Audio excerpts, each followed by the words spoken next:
Warhammer 3 brings a whole bunch of new infantry to the battlefield, but which one's the best, the strongest, the most powerful? That's what we're going to look to find out, testing these units against each other to see who's the best.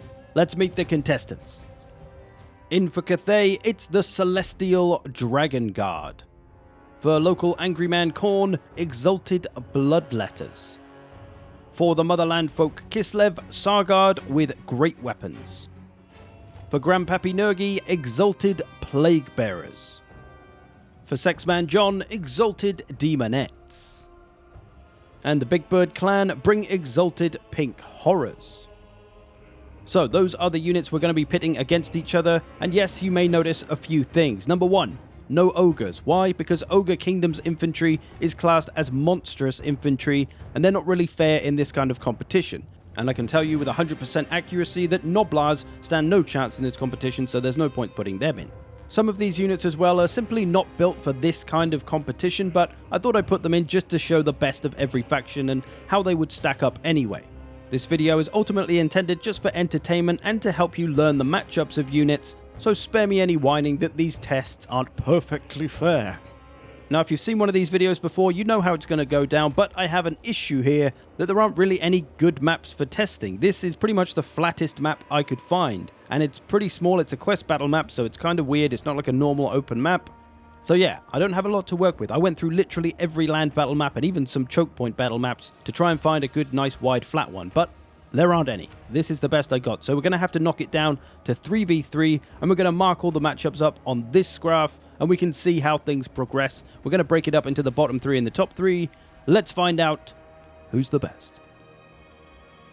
We'll kick it off with some human-on-human action. The TZAR Guard for Kislev, a nice damage dealer unit, armor-piercing, anti-infantry, lots of armor as well, so they're pretty tough. And the Celestial Dragon Guard, they're one of the units that don't really fit into this competition because they are really built as an anti-large unit, which obviously isn't really going to help them here, but they're the best that Cathay has to offer, so I thought I'd see how they do.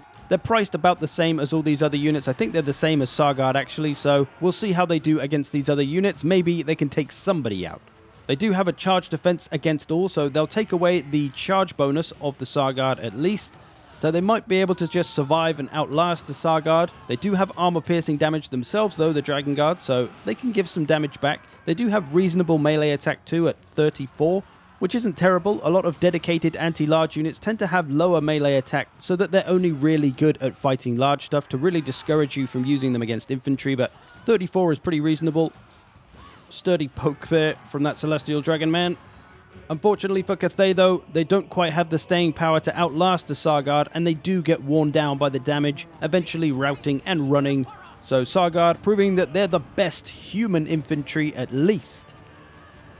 Let's see how they stack up then against some demons. Khorne's Bloodletters of the Exalted variety. These are a very hard-hitting infantry, one of the most expensive in the competition. Big charge for both. Not a lot of armor for the Bloodletters, though, so we'll see how well they can survive. Done a lot of damage on that charge to the TZAR Guard. Both putting out pretty big damage early. This one isn't going to last long. The Exalted Bloodletters pulling ahead. And don't forget that they have the Hellblade ability, which means when they hit 60 kills, they will get a damage boost, so they'll become even more deadly. None of them quite there yet, though. The TZAR Guard have their ability going off, which is By Our Blood. This is their faction ability that makes them unbreakable for 30 seconds, when they would otherwise break. So they're going to last 30 seconds longer than they normally would, which gives them time to potentially do some extra damage and turn the fight around, or maybe just to die, which is seemingly what's happening here.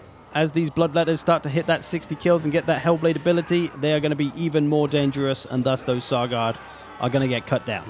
So Bloodletters destroying TZAR Guard, but TZAR Guard putting up a reasonable fight by all means. Certainly a better representation than Empire Greatswords or Bretonnian Foot Squires would ever give.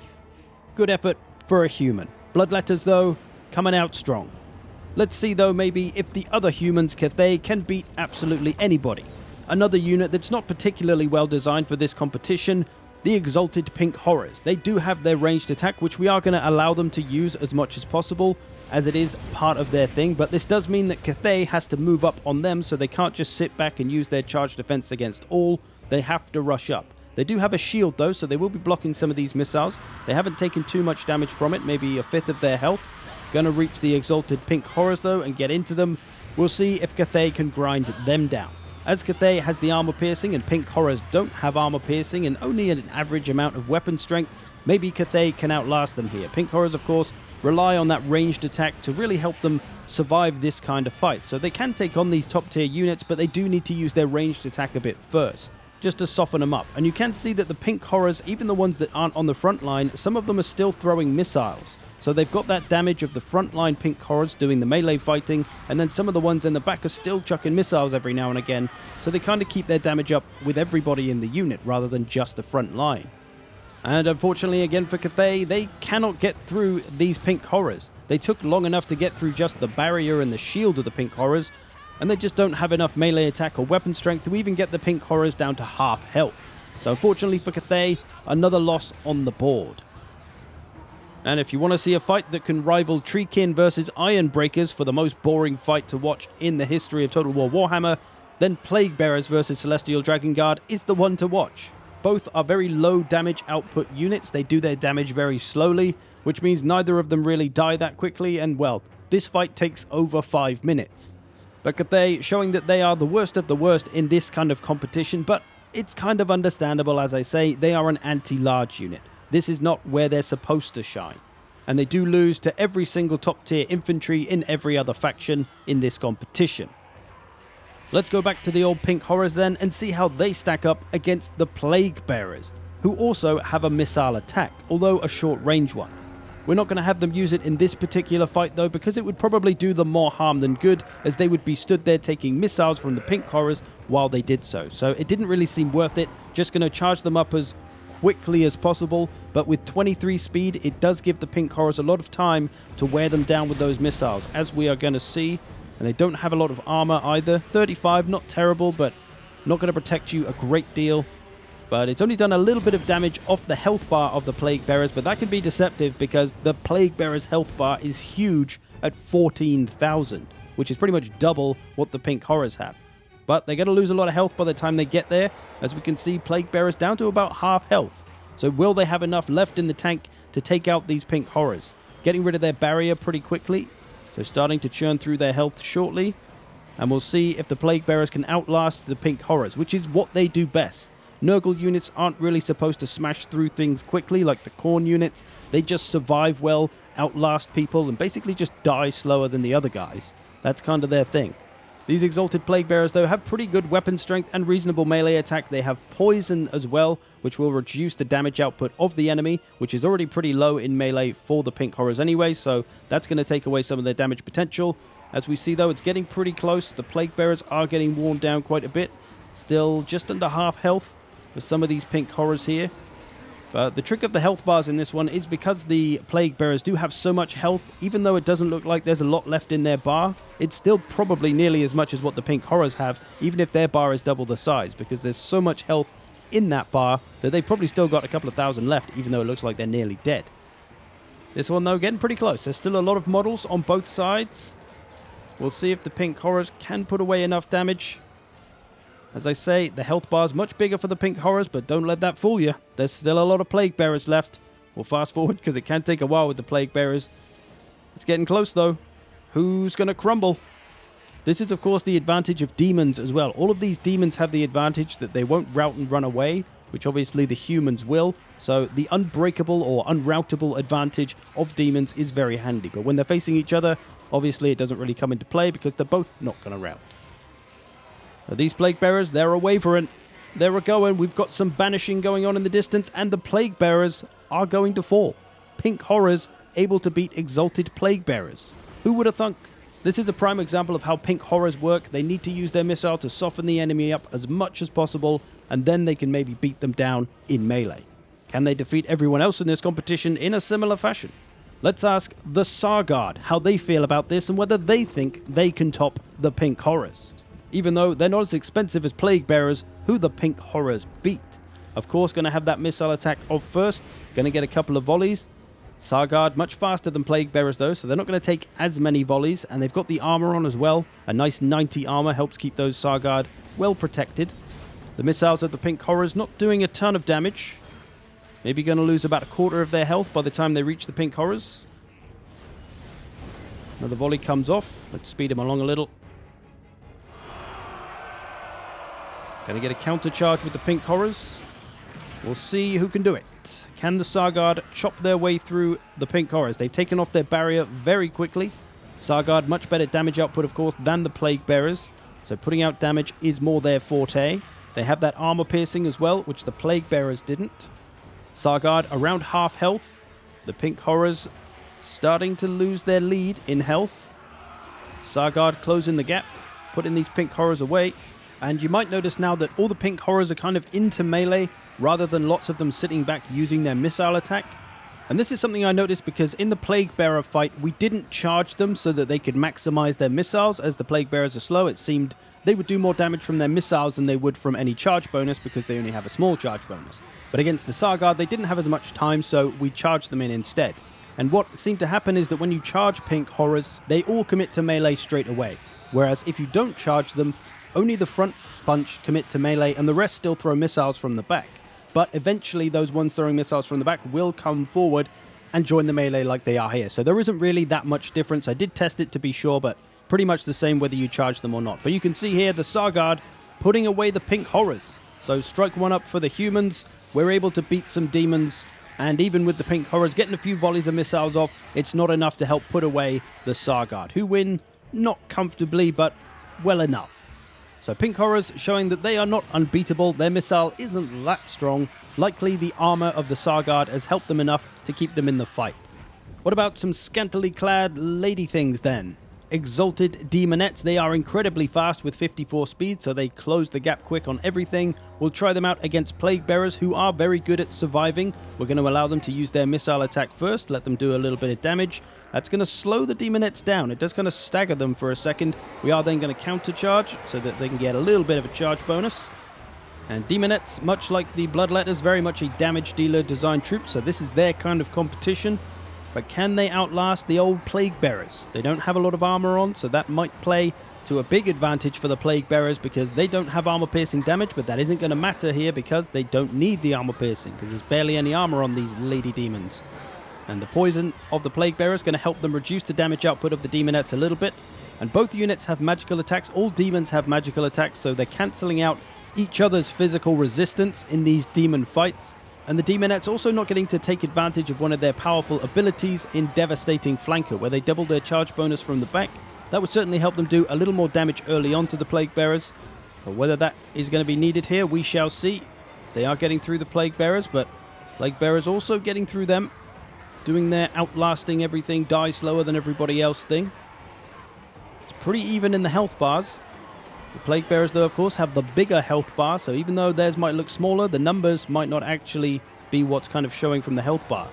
We can probably see, actually, so Plague Bearers, 4,300 health. Their health bar is smaller, though, than the 3,000 health of the Daemonettes. So there's exactly what I mean.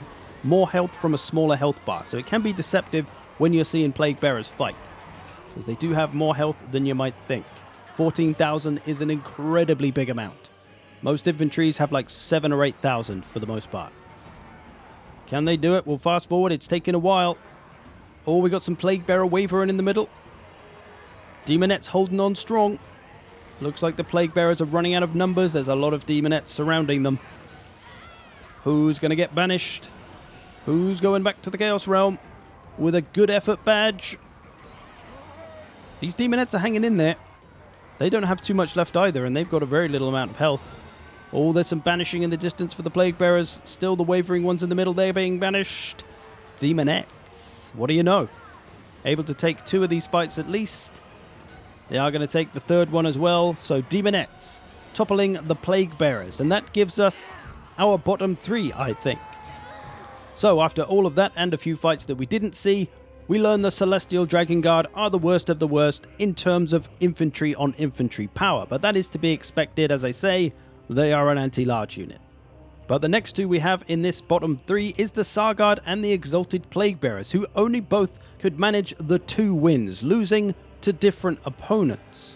TZAR Guard able to beat the Pink Horrors where the Plague Bearers couldn't, but Plague Bearers able to beat the TZAR Guard, so I don't really know who you put above who in that situation. Either is probably fair though. Let's take a look then at our top 3 and see who is the best. The Daemonettes, the Pink Horrors, or the Bloodletters. Let's try out Pink Horrors versus Bloodletters first of all. Bloodletters don't have a ton of armor, so these missiles might be good to wear them down. Done a fair bit of damage there. About 1/10 of their health. They should be able to get off 2 or 3 volleys before the Bloodletters arrive. They are pretty quick at 38 speed, so they can close that distance quick. Can the Pink Horrors survive the relentless onslaught of melee power, though, from the Bloodletters? They put them down to nearly half health, about 1/3 of their health gone maybe. And I think that's really going to be the decider, if they've done enough damage to the Bloodletters before they've arrived. Otherwise, the Pink Horrors are likely, if there was a straight-up one-on-one melee, I think the Pink Horrors would be utterly destroyed, but with the softening up of the Bloodletters, maybe, just maybe, the Pink Horrors can do it. Not looking too bad for them. It's about half health each. They're taking those Bloodletters down a peg. And the Pink Horrors also have a slightly smaller unit size at only 80, which means there's probably less chance that Hellblade is going to be activated for the Bloodletters, giving them that extra damage boost. But the wavering begins for the Pink Horrors, and they are going to be banished back to the Nether Realms because the Bloodletters have popped them straight in the bin. Goodbye, Pink Horrors. A reasonable and respectable fight, though. They put up a good bit of damage on the Bloodletters, but not quite enough to put them away. What about the Pink Horrors against the Daemonettes, then? Missiles coming in hot. The Daemonettes, not with a lot of armor. Those missiles are going to hurt. Only time for a couple of volleys as well, as those Daemonettes do move very quick. 2 volleys off, and then a charge. Puts the Daemonettes down to about 1/3 of their health gone, so similar to the Bloodletters. We'll see if they can survive as well as the Bloodletters, though. Daemonettes down to half health already. The barrier gone of the Pink Horrors, and we're into, well, they're nearly down to half health already. So they're not surviving too long against these Daemonettes. And this is probably about the pinkest fight you're ever going to see in Total War. We'll find out not only who's the best, but also who's the pinkest. Who's the best pinkest unit. Feel like I see Pink Horrors dropping, exploding and disappearing. There's the wavering from the Pink Horrors. It looks like the Daemonettes are going to put them away fairly comfortably. Still got a good bit of health left. Maybe better than the Bloodletters? Hard to say, maybe about the same. But there we go. Daemonettes are the pinkest unit in the game. But are they better than the reddest unit in the game? Exalted Bloodletters. At this point in the competition, the Exalted Bloodletters and the Exalted Daemonettes are the only 2 units to not lose to anybody else. They both have 4 wins, and only one can come out the victor here, so let's see who's the best. Both coming out fast, both coming out hard, no missiles to mess around with. A big clash straight away. Daemonettes, Bloodletters of the Exalted variety. The health is flying off both of them. I think the Bloodletters are slightly ahead in the health. The Daemonettes taking a bit of a pounding, but giving it back. Who's going to take the ultimate pounding, though? It seems like the Daemonettes very quickly are absolutely murdered by the Bloodletters. Comfortably as well. Bloodletters still have half of their health. Absolutely savaged the poor old Daemonettes. Away they go, back to the Chaos Realm to be spanked by Slanesh. They'll probably like it, though, so it's fine. Bloodletters are the best. As one may have expected from Khorne units, they are the best at the straight-up melee fight. So there it is, your champion, the Exalted Bloodletters. Able to beat all other infantry in Total War Warhammer 3, except for maybe the Ogres, who are monstrous infantry, but normal-sized infantry, they seem to be the kings, not losing to anybody. The Daemonettes close, though, not losing to anybody either, except for the Bloodletters. And you may notice here that the Pink Horrors also had the same amount of wins as the TZAR Guard and Exalted Plaguebearers. So I had to decide who to put in the top 3. I decided to put the Pink Horrors in there, as they were able to beat the more expensive unit in the Plaguebearers. And they did pretty well against the Daemonettes and Bloodletters, so I put them in the top 3.